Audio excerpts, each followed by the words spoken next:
Assalamualaikum warahmatullahi wabarakatuh. Kami dari kelompok 8 akan mempresentasikan materi yang berjudul Dynamic System Development Method. Berikut adalah anggota kelompok 8. 1. Yanuar Andika Aji Pamungkas. 2. Amelia Rizky Agustina Putri. 3. Iqbal Nitiaga.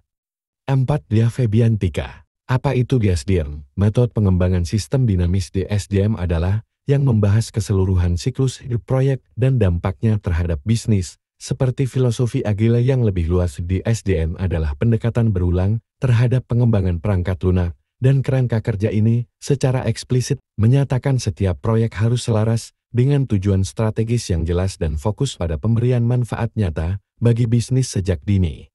Prinsip-prinsip dalam metode DSDM. Ada beberapa prinsip yang terkandung dalam metode Dynamic System Development Method DSDM, yaitu sebagai berikut. 1. Keterlibatan pengguna secara aktif dalam proses perancangan dan pengembangan.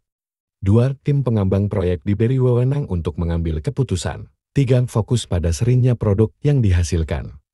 4. Kesesuaian dengan tujuan bisnis. 5. Pengembangan secara inkremental dan iteratif.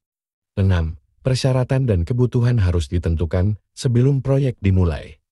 7. Pengujian dilakukan pada keseluruhan siklus proyek. 8. Pendekatan kolaboratif dan kooperatif.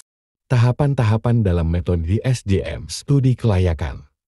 Menilai kelayakan pengerjaan suatu proyek, termasuk kesesuaian proyek tersebut dengan penggunaan DSDM. Dihasilkan laporan kelayakan prototip, skema perencanaan global berikut, rencana pengembangan dan catatan risiko. Studi bisnis. Dari sisi bisnis dan teknologi, pendekatan utama adalah pengadaan lokakaryo, tempat berkumpulnya pengguna anggota, dan menghasilkan hal-hal yang relevan dari sistem, serta menyetujui skala prioritas dalam pengembangan. Dihasilkan daftar prioritas kebutuhan, definisi dari wilayah bisnis, definisi arsitektur sistem dan garis besar rencana prototip. Iterasi model fungsional.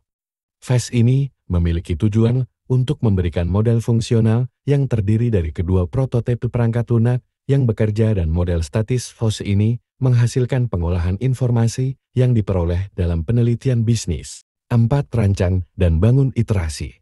Fase ini menyempurnakan prototip fungsional yang dikembangkan pada langkah 3 untuk memenuhi kebutuhan fungsional.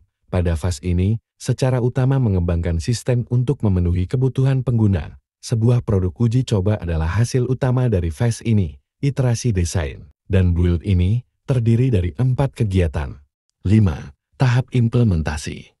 Fase ini meliputi transisi dari lingkungan pengembangan untuk lingkungan operasional. Tujuan utama dari tahap ini adalah untuk menempatkan sistem yang diuji ke dalam lingkungan pengguna dan melatih individu-individu untuk menggunakannya.